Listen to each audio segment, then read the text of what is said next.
अरे अरे, ये क्या तुम रोज सुबह सुबह उठ जाती हो?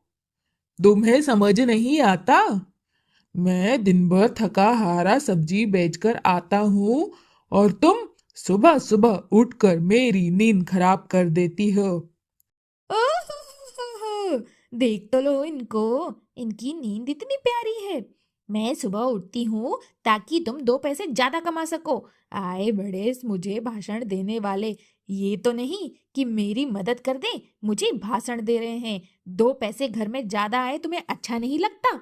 मैं वो 3 दिन पुरानी सब्जियों को धोऊंगी, उन्हें अच्छे से पोंछूंगी, सुखाऊंगी, उस पे थोड़ा थोड़ा तेल लगाऊंगी और उन्हें ताजी सब्जियों के साथ मिला दूंगी ताकि वो सब्जियां भी बिक जाएं। पर नहीं, मैं तुम्हारे बारे में ही सोच रही हूँ और तुम हो कि मुझे ही ताने मार रहे हो। हाँ हाँ, जाओ जाओ, जो करना है वो करो। बेईमानी से पैसे कमाने आई। लोगों को समझ नहीं आता है क्या?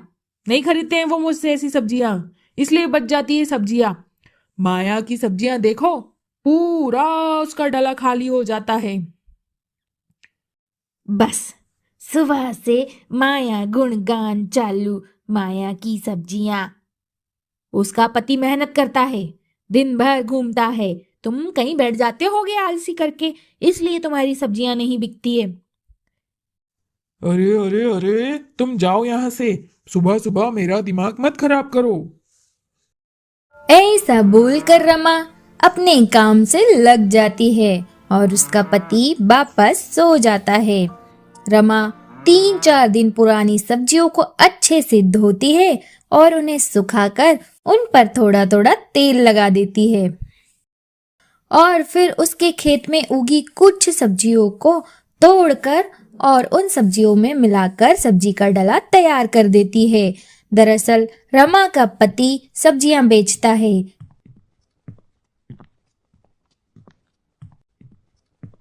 वहीं दूसरी तरफ माया रमा की सहेली, उसका पति भी सब्जियां बेचता है। दोनों ही अपने घरों के बाहर जो छोटा सा खेत है उसमें सब्जियां उगाते हैं। पर रमा कामचोर है, इसलिए वो खेत में इतनी मेहनत नहीं करती और उसके यहाँ सब्जियां ज्यादा नहीं उग पाती।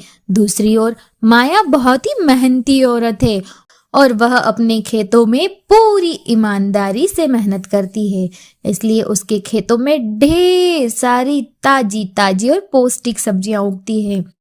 माया भी सुबह सुबह उठकर अपने खेतों से ताजी ताजी सब्जियां तोड़ती है और उन्हें पोंछकर अपने पति के लिए सब्जी का डला तैयार करती है।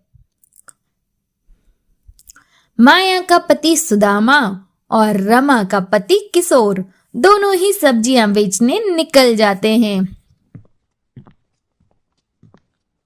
उसके बाद दोनों सहेलियां अपने घर के काम को पूरा करती हैं और फिर खेतों में लग जाती हैं। माया कड़ी धूप में अपने खेतों में बहुत काम करती है, तो रमा उसे देखकर कहती है, अरे अरे रमा, तू इतनी मेहनत करती है, क्या फल मिलता है तुझे इस मेहनत का? यही रूखी सूखी रोटी। मुझे देख, मैं भी तो हूँ आराम से वही रूखी सूखी रोटी खा रही हूँ। तू फालतू में दिन भर लगी रहती है। हाँ रमा, तुम सही कह रही हो, पर मैं चाहती हूँ कि मेरी खेतों की सब्जियां जिसके भी घर में जाए वो खा के उस खुश हो जाए और मुझे दुआएं दे। हाँ, दुआएं क्या करेगी तो उन दुआओं का? आखिर हमें रहना तो इस झोपड़े में ही है। दोनों सहेलियां बातें कर रही होती हैं, तभी वहां पर एक बूढ़ी अम्मा आती है और रमा से कहती है, बेटी, कुछ खाने को हो तो दे दे, मुझ बुढ़िया को बहुत भूख लग रही है। लो, अब ये बुढ़िया भी आ गई है खाना मांगने। अरे अम्मा, यहाँ हमको खाना नहीं मिलता है, हम तुझे कहाँ खाना दें? दिख नहीं रहा हम खेतों में काम कर रहे हैं? जाओ यहाँ से। गांव में इतने बड़े बड़े घर हैं, वहां जाकर मांग लो, हम गरीबों के पास आ गई खाना मांगने। अरे बेटी, खाना नहीं तो पानी ही पिला दे। नहीं नहीं नहीं नहीं, बिल्कुल नहीं। मैं बहुत थक गई हूँ। अभी मैं अंदर जाऊं, तुम्हारे लिए पानी लाऊं? ना बाबा ना, इतना मुझसे नहीं हो पाएगा। अम्मा निकलो यहाँ से। अम्मा, आप यहाँ आइए, मैं आपको खाना खिलाती हूँ, आ जाइए। माया अम्मा को अपने इधर बुलाती है और अपने घर के आगे बिठाकर उन्हें खाना देती है और पानी देती है और कहती है, अम्मा, आपको जितना लगे उतना खाना खा लीजिए, और हाँ, और ज़रूरत पड़े तो मुझे बताना। आप अच्छे से भर पेट खाना खाइए। वहीं दूसरी ओर रमा ये सब देख रही थी। वह माया से बोली, माया, तुझसे बड़ा बेवकूफ मैंने नहीं देखा। अरे बहन, वैसे ही तो हम इतने गरीब हैं, हमें 2 वक्त का खाना मिल जाए उतना ही बहुत है, और तू कहाँ इस तीसरे को खाना खिला रही है। रमा बहन, कोई बात नहीं, एक वक्त का खाना ना भी मिले, क्या पता बेचारी अम्मा ने कब से नहीं खाया होगा। इस कड़ी धूप में वह कहाँ कहाँ घूमेगी। हाँ, तुझे तो बस अच्छा बनने का शौक है, बनती रहे तू अच्छा, मैं तो चली सोने। ऐसा कहकर रमा अपने घर में सोने चली जाती है। वही माया बूढ़ी अम्मा को अच्छे से खाना खिलाती है। बूढ़ी अम्मा बहुत खुश हो जाती है और माया से कहती है, बेटी, मैं तुझे कुछ दे नहीं सकती, पर तूने आज मुझे भर पेट खाना खिलाया है। तूने मुझे बहुत खुश कर दिया। मेरे पास कुछ और तो नहीं, पर हाँ, एक डलिया है, वो मैं तुझे दे रही हूँ। तेरा पति सब्जी बेचता है ना, तू इस डलिया में इसको रख के सब्जी बेचने को देना। देखना कितनी तेरी ग्राहकी होगी, तेरी सारी सब्जियां बिक जाया करेगी। बूढ़ी अम्मा माया को डलिया देती है। माया उन्हें बहुत मना करती है, फिर भी बूढ़ी अम्मा उन्हें डलिया दे देती है और वहां से चली जाती है। दूसरे दिन माया उसी डलिया में अपने पति को सब्जियां रखकर बेचने को देती है और रमा उसी चालाकी के साथ अपने पति को सब्जियां भरकर बेचने को देती है। दोनों ही सब्जियां बेचने जाते हैं और दोनों पत्नियां अपने काम में लग जाती है। थोड़ी देर बाद लगभग 1 घंटा ही निकलता है कि माया का पति वापस आ जाता है और कहता है, माया, आज तो मेरी पूरी सब्जियां बिक गई। जी, आप ये क्या बात कर रहे हैं? आप अभी ही तो गए थे, इतनी जल्दी आपकी सब्जियां बिक गई? हाँ माया, मैं भी हैरान हो गया, मेरी पूरी सब्जियां कैसे बिक गई। अरे अरे अरे, ये तो बहुत अच्छा हुआ। चलिए मैं आपको और सब्जियां तोड़ के दे दूं, आप और बेचने जाएंगे क्या? हाँ हाँ माया, क्यों नहीं, अभी तो मैं बिल्कुल भी नहीं थका हूँ। लाओ, मुझे और सब्जियां तोड़ के दे दो, मैं जाता हूँ और सारी सब्जियां बेच कर आता हूँ। आज तो मैं भी बहुत खुश हूँ, बहुत अच्छी कमाई हुई है मेरी। अरे वाह, लगता है बूढ़ी अम्मा ने जो डलिया दी थी उसी में जादू है, जिससे आपकी इतनी सारी सब्जियां मिनटों में बिक गई। माया अपने पति को फिर से सब्जियां तोड़ कर देती है। वह फिर से बेचने जाता है और लगभग 1-1.5 घंटे में सारी सब्जियां बेचकर वापस आ जाता है। रमा ये सब देखकर हैरान हो जाती है। वह तुरंत ही माया के पास आती है और उससे पूछती है, अरे अरे अरे माया, ये क्या? आज भैया इतनी जल्दी आ गए सब्जियां बेचकर? अरे रमा बहन, इतनी जल्दी नहीं आ गए, ये दूसरी बार जाके आ गए हैं सब्जियां बेचकर। क्या बात कर रही हो? दूसरी बार सब्जियां बेचकर आ गए? हाँ सच में बहन। कैसे, ये सब कैसे हुआ?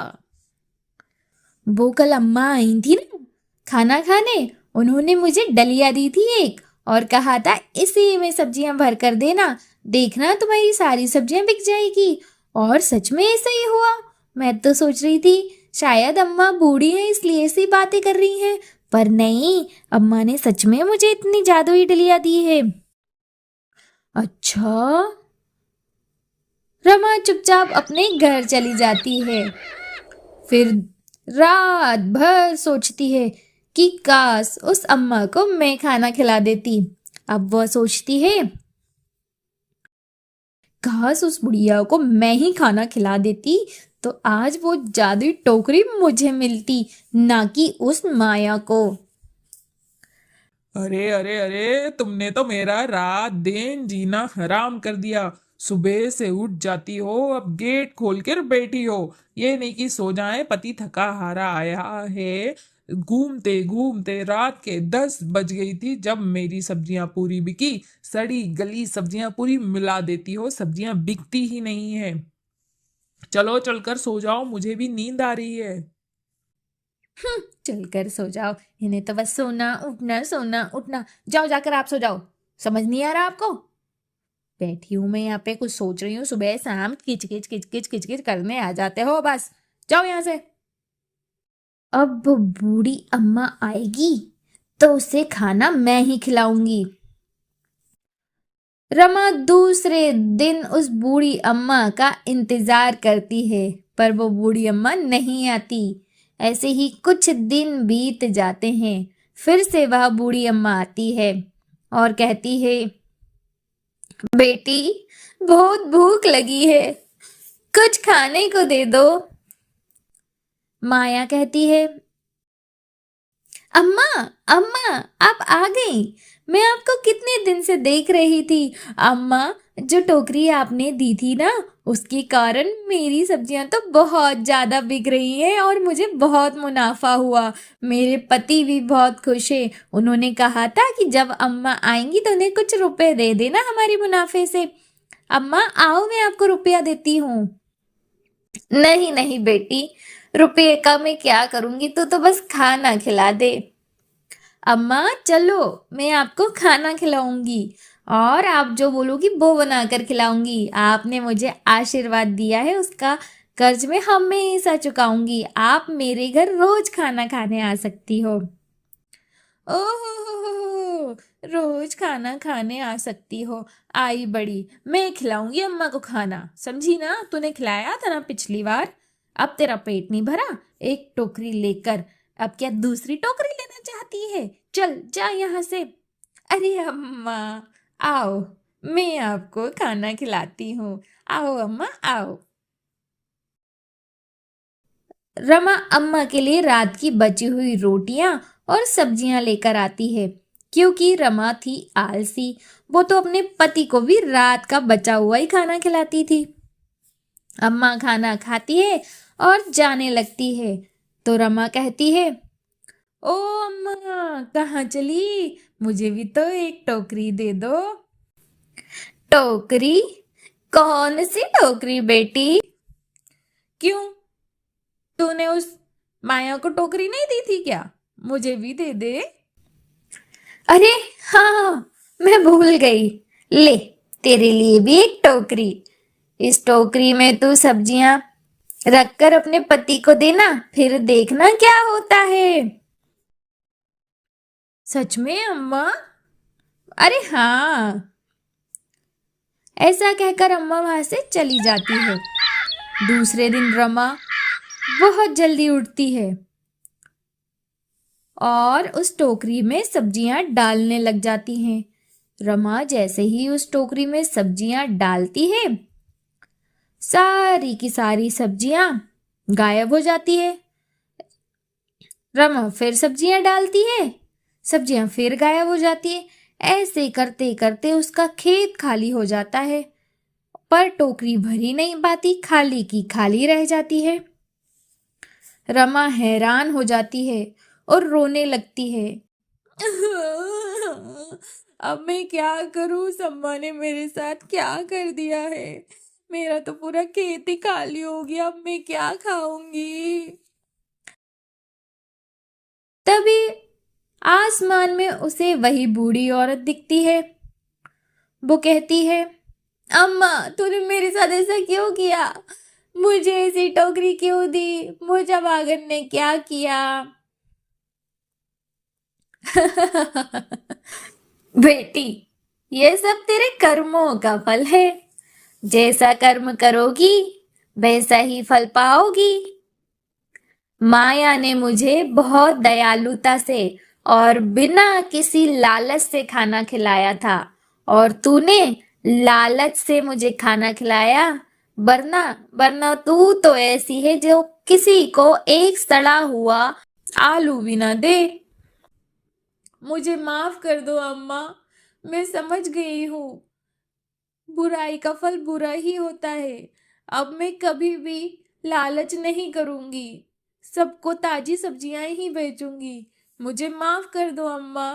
मेरी खेत फिर से हरे भरे कर दो, नहीं तो हम क्या खाएंगे? चल ठीक है, तुझे समझ आ गया कि जैसे को वैसा ही मिलता है। इतना ही बहुत है। कल से लालच मत करना। हाँ अम्मा। ऐसा कहकर अम्मा वहां से गायब हो जाती है। अब रमा भी अपने खेतों में कड़ी मेहनत करती है और ताजी ताजी सब्जियां बेचा करती हैं। और रमा और माया दोनों बड़े अच्छे से रहते हैं और मिलजुल कर एक साथ काम करते हैं।